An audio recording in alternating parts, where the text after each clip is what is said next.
2017 Honda Civic 1.0 i-VTEC Turbo SR Review. 8 point. Honda has thrown the kitchen sink at the all-new Civic, and it shows. What is it? The old Honda Civic, that is to say, the current one, was classic Honda. Conceived the other side of the 2008 global crash and then torn up in the aftermath, the 5-door model arrived in Europe virtually pre-wrapped in also-ran status thanks to, in no particular order, its oddball looks, mediocre interior and an engine lineup which relegated petrol buyers to a naturally aspirated motor that dated like cottage cheese. A big state-of-play fix was required, so Honda returned to the drawing board with the kind of relish that has resulted in something wholly new and enhanced.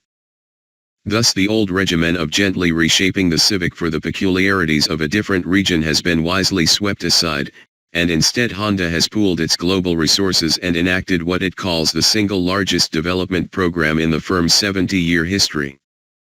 Many things have happened, then, but at the crux of them lie some takeaway facts. Firstly, that the Civic has a more sophisticated multi-link rear axle where a humble twist beam previously lived. Second, there's a new range of petrol engines, which are turbocharged for your pleasure and include the kind of cutting-edge, tiny-capacity 3-pot that's about to take the diesel-unfriendly world by storm, and third, there's a new look and an overhauled cabin. The reason for the fresh look is because there's an all-new platform, which is not only wider and significantly longer than that of the last model but also lower. Lower, naturally, is better, for center of gravity, for your butt cheek to road measurement and to look at from afar. There has also been a commensurate toughening of the newfangled unibody by 52% in torsional rigidity and, partly thanks also to the new rear axle, a whopping 88% in lateral stiffness. Those are wantonly large, dynamic altering numbers, and that's rather obviously Honda's plan, to drive better, more comfortably, and more engagingly than the immediate opposition. Even more heartening, the opposition is emphatically European. The new Civic may be global, but the benchmark is set by Europe's premier C segment, where Honda has correctly judged the world's finest 5-door examples to endure.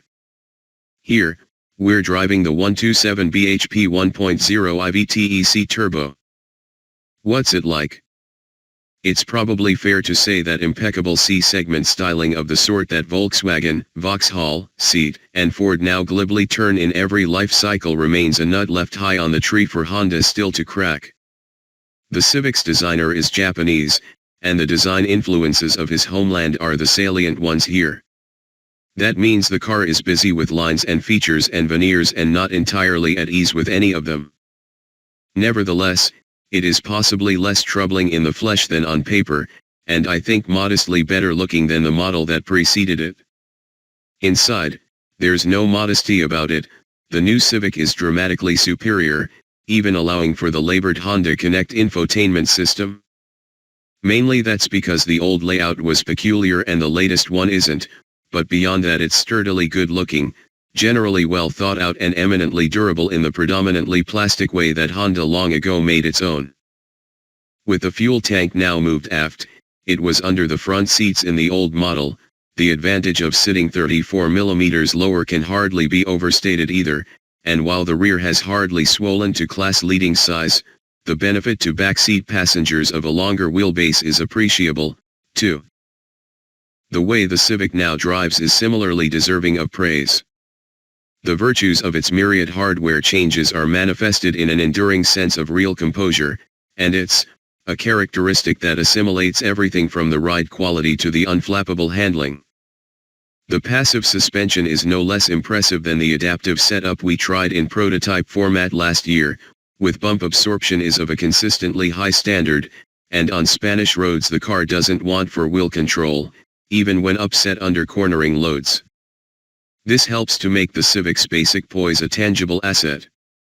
Better managing the transition between yaw moment, lateral G, and body roll was a specific Honda target, and it has duly rendered a car confidently in control of its faculties. Granted, the longer, wider footprint has certainly not upgraded any lingering sense of verve. This is innocuously balanced front drive handling, with a slightly syrupy steering feel to match, but the Civic's precision and overriding sense of assurance make for easy bedfellows. Likewise, the new 1.0-liter motor, which dependably fulfills the now familiar tiny 3-pot brief. Honda, as its long heritage stipulates, takes the production of no new engine lightly. With no alternative to forced induction now available, the firm has responded by making its mono-scroll turbocharger small and light enough not to overtly strangle the VTEC function toiling away elsewhere, and the result keeps any idea of variance in the delivery well distant from the driver. This is a blown triple in its most modern vogue, usable, quick enough, quiet enough and parsimonious by design. Should I buy one? So long in the tooth and down in the mouth was the outgoing petrol-powered Civic that its replacement could hardly fail to improve on its appeal, yet that doesn't detract from the commendable job done here. Honda reportedly spent a third of its total R&D budget on turning the model around, and it shows in the standard of the product already emerging from the Swindon plant, the exclusive manufacturer of the 5-door variant. True enough, in its comfort, carefulness, and congruity, this is a thoroughly mature, middle-of-the-road prospect. But among such options, the Civic ranks very highly indeed. Honda Civic 1.0 i-VTEC Turbo SR. Location: Spain. On sale: March. Price: £20,180. Engine: 3 sills, 988 cubic centimeters, turbo, petrol. Power: 127 bhp at 5500 rpm. Torque: 148 pounds-foot at 2250 rpm. Gearbox: 6 SPD manual. Curb weight: 1,348 kilograms. 0 to 62 miles per hour. 10.9 sec. Top speed: 126 miles per hour. Economy: 55.4 mpg, combined. CO2/tax band: 117 g/km, 20%. Rivals: Seat Leon, Ford Focus, Vauxhall Astra.